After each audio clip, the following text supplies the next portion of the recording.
कि नेपाल जो है वो इंडिया के ऊपर में, ये वाला जो कंट्री है ये नेपाल है। हम इसको कलर दूसरा लेके बनाते हैं ताकि रेड कलर से आपको समझ में आए। ये जो है ये नेपाल है।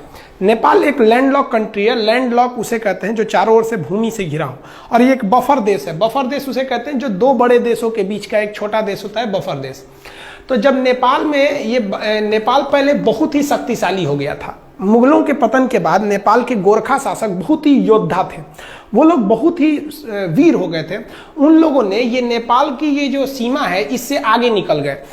ये क्या किए, नेपाल में इसके अलावे ये लोग सिक्किम को भी ये लोग कब्जा कर लिए। ये वाला एरिया सिक्किम है, सिक्किम को कब्जा कर लिए। सिक्किम के साथ साथ नीचे का ये तराई एरिया है, ये जो तराई एरिया है ये अवध का था। तो नेपाल के शासकों ने अवध का एरिया भी कब्जा कर लिया। फिर ये आगे बढ़ के ये कुमायूं, उत्तराखंड का इधर का एरिया है कुमायूं, कुमायूं को कब्जा कर लिया। इधर गढ़वाल को कब्जा कर लिया। कुमायूं और गढ़वाल को मिला देते हैं तो उत्तराखंड हो जाता है। इन दोनों को कब्जा कर लिया। और यहाँ थी सतलज नदी और ये थी तीस्ता नदी। तो नेपाल की जो सीमा बन गई वो सतलज नदी से लेकर कहां तक हो गई, ये तीस्ता नदी तक हो गई। ये यहाँ टी लिख देते हैं, तीस्ता, एस फॉर सतलज। सतलज से तीस्ता नदी के बीच में इनकी क्या हो गई, सीमा बन गई। इतना लंबा इनका क्षेत्र हो गया। इन बढ़ते साम्राज्य को देखते हुए ब्रिटिशर्स, उस समय तो हम लोग स्वतंत्र थे नहीं, इंग्लैंड का कब्जा था हमारे ऊपर, तो जो ब्रिटिशर्स थे सब इंग्लैंड वाले, उन्होंने इसके साथ युद्ध कर दिया। उस युद्ध को कहते हैं एंग्लो नेपाल वार, आंग्ल नेपाल युद्ध। यह युद्ध चला 1814 से लेकर 1816 के बीच में। इस युद्ध में गोरखा बहुत वीरता से लड़े, लेकिन अंग्रेजों का हथियार अच्छा था, उनकी स्ट्रेटजी अच्छी थी। अंततः अंग्रेजों की जीत हो गई और 1816 में एक संधि साइन हुआ। उस संधि यानी समझौते का नाम था सुगौली की संधि। अब आपसे क्वेश्चन ये पूछ सकता है कि सुगौली की संधि कब साइन हुई थी। तो देखिए, सुगौली की संधि साइन हुई थी 1815 में, याद रखिएगा। और वो इम्प्लीमेंट यानी कब उसको अमल में लाया गया, कब से वो लागू हो गया, तो वो 1816 से। तो आप 1816 ही याद रखिएगा क्योंकि उसी दिन से वो लागू हुआ था। एक क्वेश्चन और पूछता है कि सुगौली कहाँ पे है, तो सुगौली बिहार के चंपारण में है। यहीं पे समझौता हुआ था गोरखा और अंग्रेजों के बीच में। इस समझौते के तहत कुछ बातें कही गई थी, उसको समझिए। इस समझौते के तहत कहा गया कि गोरखा लोगों ने जो गढ़वाल जीता है वो अंग्रेजों को वापस करे, कुमायूं वापस करे, तराई का क्षेत्र वापस करे, सिक्किम वापस कर दे। तो जब ये वापस कर देगा तो नेपाल की तो सीमा बदल जाएगी। अब सतलज से तीस्ता थोड़ी रहेगी जब ये वापस कर देगा तो। तब नेपाल की एक नई सीमा का निर्धारण किया गया जिस पर लेकर अभी विवाद चल रहा है। तो उस सीमा का नाम क्या है, तो समझते हैं हम लोग। आंग्ल नेपाल युद्ध में जब नेपाल की पराजय हुई तो अंग्रेजों ने नेपाल के लिए सीमा का निर्धारण कर दिया। उन्होंने कहा कि उत्तराखंड में जो शारदा नदी है, इसी शारदा नदी को ना नेपाल के लोग काली या महाकाली कहते हैं। तो जो महाकाली नदी है वो यहाँ से सीमा बनाएगी पश्चिम से, और इस तरह में मेची नदी वो नेपाल से ही निकलती है। नेपाल का लास्ट नदी है मेची नदी। ये मेची नदी नेपाल से निकलकर बिहार के किशनगंज, इधर पे जिला है किशनगंज में महानंदा नदी से वर्तमान में मिल जाती है। तो ये इधर में महाकाली नदी बॉर्डर बन गया और यहाँ पर मेची नदी बॉर्डर बन गया। इन्हीं के बीच में क्या हो गया भैया, नेपाल हो गया। और नीचे में त्रिवेणी, आप पता होगा बिहार के चंपारण में त्रिवेणी बांध है, तो नीचे में त्रिवेणी नदी। तो ये नीचे का एरिया था, वो विवाद का कारण नहीं है। वर्तमान विवाद का काम महाकाली नदी। तो आप समझ गए। अब बात समझते हैं ये क्या चीज है, काला पानी और ये लेपुलेख विवाद, इस सब के बारे में। तो इतना समझे। अब नेक्स्ट स्लाइड में हम समझते हैं, ध्यान से समझिएगा। ये जो ट्रीटी थी, ट्रीटी को अगर आप ध्यान से देखेंगे इस पे, तो हम आपको समझा दिए थे। इंडिया नेपाल के बीच में एंग्लो नेपाल वार 1814 से 16 के बीच हुआ। सिगौली की संधि चंपारण में है 1816 में। कौन कौन से एरिया वापस करना पड़ा था, गढ़वाल, कुमायूं, तराई और सिक्किम का एरिया। नदी कौन कौन सी हो गई, महाकाली नदी से लेके, महाकाली नदी यहाँ से और इधर में मेची नदी के बीच में ये हो गया था। आप भले इसका स्क्रीनशॉट ले सकते हैं। पहले जो नेपाल था, पहले का नेपाल की सीमा यहाँ पे क्या थी, सतलज नदी, और इधर में तीस्ता नदी। लेकिन बाद में क्या कर दिया गया, नेपाल की सीमा को, नेपाल के सीमा को यहाँ पे ये हो गया आपका नेपाल में इधर बना दिया गया मेची नदी को, कि भैया पूरब में आपका मेची नदी और इस साइड में महाकाली नदी। तो ये सुगौली की संधि के बाद का है। नेपाल कहता है कि भैया हम इसी को मानेंगे। तो विवाद कहां से है, इसको मानेंगे। तो समझिए इसके बारे में। हालांकि इसका स्क्रीनशॉट लेना चाहते हैं तो ले सकते हैं, नहीं तो आप एक नोट्स बनाते चलिएगा। विवाद का कारण क्या है, तो उत्तराखंड से हम लोग को मानसरोवर यात्रा की शुरुआत करानी थी हम लोग को। तो मानसरोवर यात्रा कैसे होगा, तो ध्यान से देखिए। मानसरोवर यात्रा के लिए हम लोग एक बहुत लंबा रास्ता तय करते थे। मानसरोवर जाने के लिए हम लोग सिक्किम के यहाँ पर एक दर्रा है जिसका नाम है नाथुला दर्रा। इस नाथुला दर्रा से हम लोग कैलाश मानसरोवर जाते थे। यहाँ शंकर जी का स्थान है कैलाश मानसरोवर पर्वत पर, महाकाल। तो यहाँ हम लोग जाते थे जो श्रद्धालु हैं। तो भारत सरकार ने सोचा कि क्यों ना हम इन लोग को उत्तराखंड के रास्ते पहुंचा दें। यहाँ पर भी एक दर्रा है जिसका नाम है लेपुलेख दर्रा। तो यहाँ से क्यों ना पहुंचा दे। आप खुद देखिए कि यहाँ से बहुत फायदा होगा, दूरियां घट जाएंगी। इससे एक और फायदा क्या हो जाएगा कि हम चाइना से फ्यूचर में जब कभी युद्ध होता है तो हम यहाँ से सेना भी पहुंचा सकते हैं, क्योंकि चाइना का भरोसा करना बेवकूफ़ी होगी।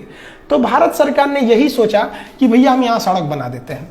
तो भारत सरकार में जितनी भी सीमा पर सड़कें बनेंगी बॉर्डर पे, वो बनाने का काम करता है border road organisation BRO, border road organisation BRO। ये सेना के अंडर में एक संस्था है, यही काम करती है। ये क्या करेगी भैया, बॉर्डर पे सड़कें बने। अब विवाद कैसे हो गया देखिए, यहां पर काला पानी एक जगह का नाम है, काला पानी तक सड़क थी। उस सड़क को आगे बढ़ाकर लेपुलेख दर्रा तक लाया गया। यह सड़क की लंबाई थी 80 किलोमीटर।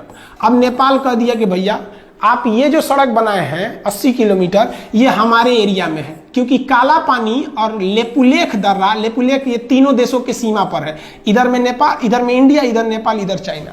तो ये जो आप सड़क बनाए ना, ये सड़क गलत है, ये हमारे एरिया में आप मत बनाइए। नेपाल कह रहा है कि हम सुगौली की संधि को मानते हैं, भारत कह रहा है कि हम भी उसी को मानते हैं। फिर विवाद कैसे हुआ समझिए ध्यान से।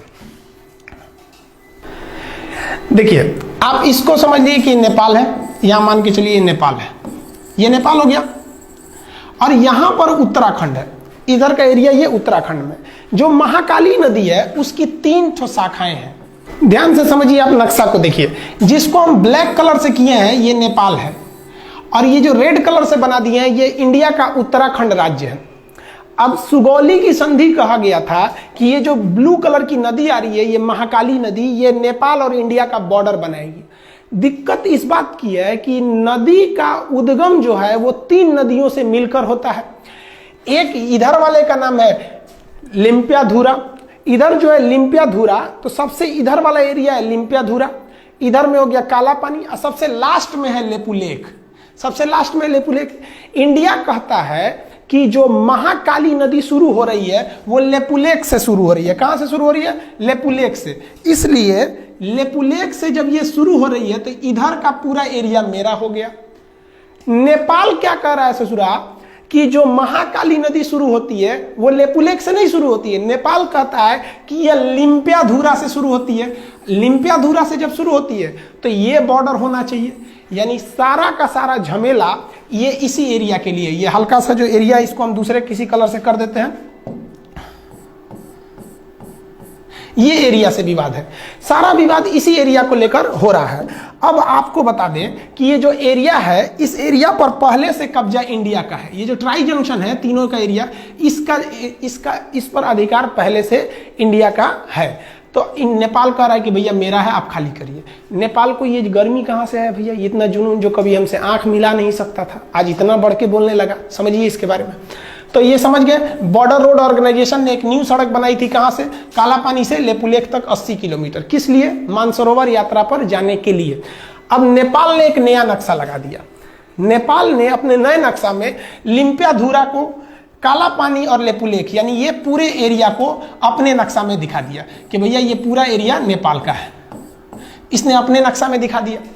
इंडिया ने कहा भैया हम ये नक्शा को नहीं मानते, ये नक्शा गलत है। वो कहता कि नहीं आप मानिए, क्यों नहीं, ये सुगौली की संधि 1816 की बात है। तो आप समझ रहे हैं ना, वो उद्गम से एक झमेला है कि कहां से माना जाता है यहाँ पर। अब थोड़ा समझिए नेपाल ऐसा क्यों कर रहा है। नेपाल में अभी जो सरकार है वो सरकार है नेपाल कम्युनिस्ट पार्टी की। जैसे अपने यहाँ भारत में बीजेपी की सरकार है, उसी तरह फिलहाल नेपाल में नेपाली कम्युनिस्ट पार्टी है। ये चाइना की कम्युनिस्ट पार्टी से बहुत मैच करती है, दोनों की विचारधारा मैच करते हैं, इसलिए ये चाइना की ओर बहुत बह रहे हैं। और उसके प्राइम मिनिस्टर हैं KP शर्मा ओली। ये तो समझिए कि एकदम बैठे हैं चाइना की गोद में जाने के लिए तैयारी में। इनको समझ नहीं आ रहा है कि चाइना इनको बर्बाद करेगा। चाइना किसी को भी अपने डेफ्ट ट्रैप में बिछा लेता है, यानी कर्जा देकर उनको फंसा लेता है। इतना ना कर्जा दे देता है औकात से ज्यादा कि ये कर्जा चुका नहीं पाते हैं। उसके बाद कहता है कि मेरा कर्जा लाइए, तो ये कुछ कर नहीं पाते, कहते नहीं है। तो चाइना कहता है तब मेरी बात मानिए। यही चाइना करना चाहता है किनके साथ? नेपाल के साथ। इनको शर्म नहीं आ रही, समझ में भी नहीं आ रहा है और शर्म भी नहीं आ रही है। कैसे? नेपाल चाइना के कहने पर ये सारा विवाद खड़ा किया है। और हद तब हो गया जब कल नेपाल के prime minister KP Sharma Oli ने क्या कहा, India spread corona virus in Nepal, यानी भारत के लोग नेपाल में कोरोना वायरस फैला रहे हैं। सोचिए, भारत के लोग फैला रहे हैं, हद हो गया भाई। हिंदुस्तान ने नेपाल को 2 लाख टैबलेट दिया था हाइड्रोक्सीक्लोरोक्विन का, 2 लाख टैबलेट दिया था नेपाल को पैरासीटामोल का, और वो भी उससे पैसे नहीं लिया था, गिफ्ट में दे दिया था कि भैया आप हमारे पड़ोसी हैं। और अमेरिका को हम लोगों ने पैसे में बेचा था। उस गिफ्ट का नतीजा ये है कि हम लोग कोरोना वायरस फैला रहे हैं। और क्या बोला केपी शर्मा ओली ने कि Indian corona is more lethal. Lethal मतलब होता है खतरनाक। मतलब इंडिया का जो कोरोना वायरस है वो अमेरिका, इटली और चाइना के वुहान वाले कोरोना से ज्यादा खतरनाक है। हद है भैया आपका। ये है केपी शर्मा ओली, इनको समझ में नहीं आ रहा है। तो आप ये समझे ना कि लिम्पियाधुरा का मेन विवाद क्या है। लिम्पियाधुरा उत्तराखंड के पिथौरागढ़ जिला में आता है, यह समझ में आ गया आपको। अब आगे समझाते हैं और क्या चीज है। इसका स्क्रीनशॉट लेना चाहे तो ले सकते हैं।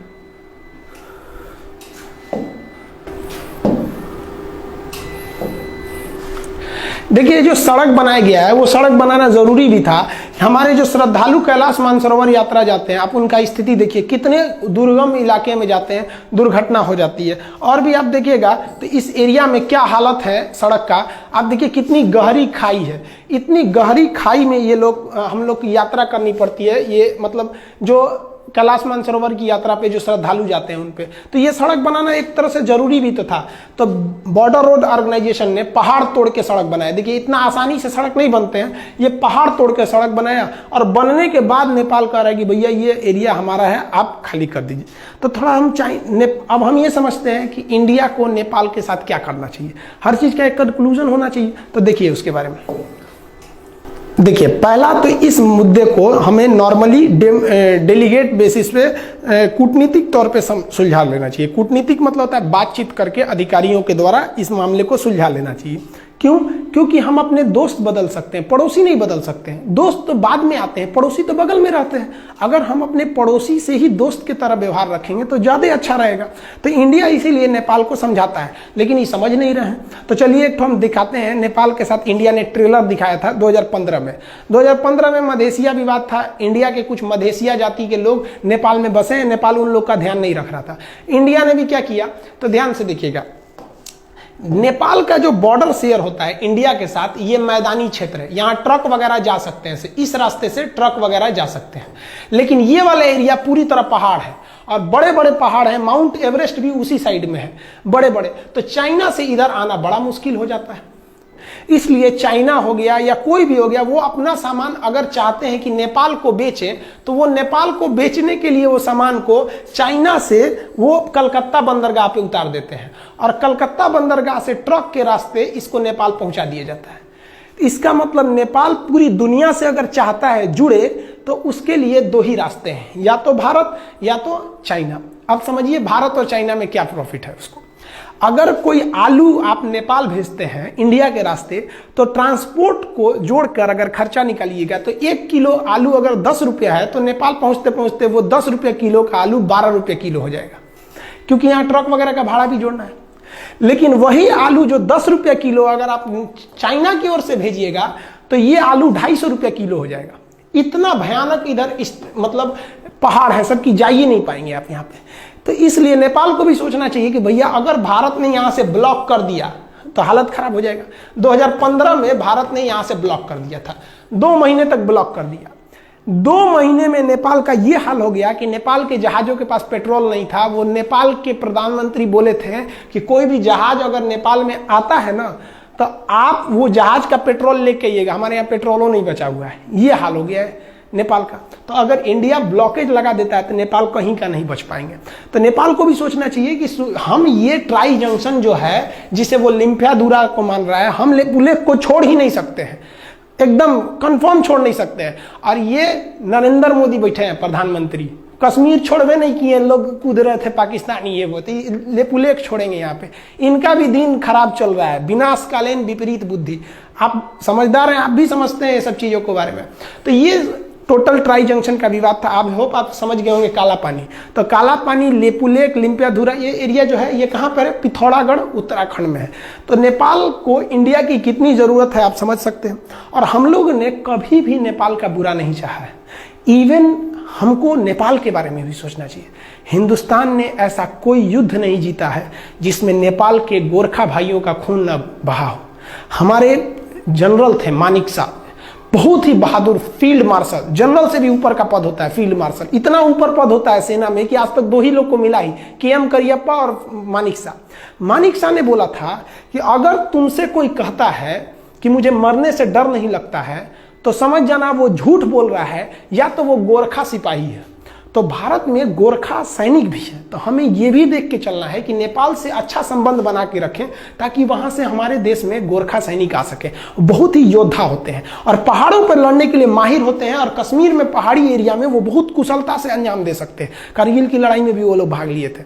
हम भी भगवान से दुआ करते हैं कि भाई जल्दी जल्दी, एक तो कोरोना का संकट है, उस पर से एक नया संकट लेके चले आए, तो इसको भी जल्दी से सुलझा लेंगे नेपाल और भारत के इस रिश्ते को। आई होप आप इसको समझ गए होंगे। नेक्स्ट हम आपको समझा देंगे कि टूर ऑन ड्यूटी क्या चीज़ है, सेना में 3 साल कैसे जाना है, फिर नेपाल से क्या, नेपाल के साथ चाइना के साथ अभी जो नया विवाद हो गया है वो क्या चीज़ है, इस सब के बारे में हम समझा देंगे। वीडियो 5-6 दिन से नहीं डाल पाए एक्चुअली, बहुत लॉकडाउन के पीरियड में सबको बहुत सारे काम हैं। बहुत से ऐसे गांव हैं जहां पे गवर्नमेंट नहीं पहुंच पा रही है, उन लोग को भी खाना पानी देना रहता है। तो आपको भी अगर कहीं ऐसा लगता है कि कोई ज़रूरतमंद है तो आप भी वहां जाइए, हर काम छोड़ के वहां जाइए, क्योंकि बार बार अपने देश को सेवा करने का मौका आपको नहीं मिलेगा। यही वक्त है कि आप अपने कामों के बीच में से कुछ समय निकाल के उनको भी समय दीजिए। तो जब अब कभी कभी वीडियो रुक जाता है तो आप बात समझिए बाबू, उस काम को भी हम छोड़ नहीं सकते। तो थोड़ा हम उधर बिजी थे इसलिए हम वीडियो नहीं बना पाए, अब आ गए हैं, अब वीडियो कंटिन्यू रहेगा। आई होप आप ये समझ गए होंगे। नेक्स्ट वीडियो में हम फिर चर्चा करेंगे, अब सब्जेक्ट भी स्टार्ट कर देंगे, बायोलॉजी जो छोड़े थे या फिर पॉलिटी वगैरह।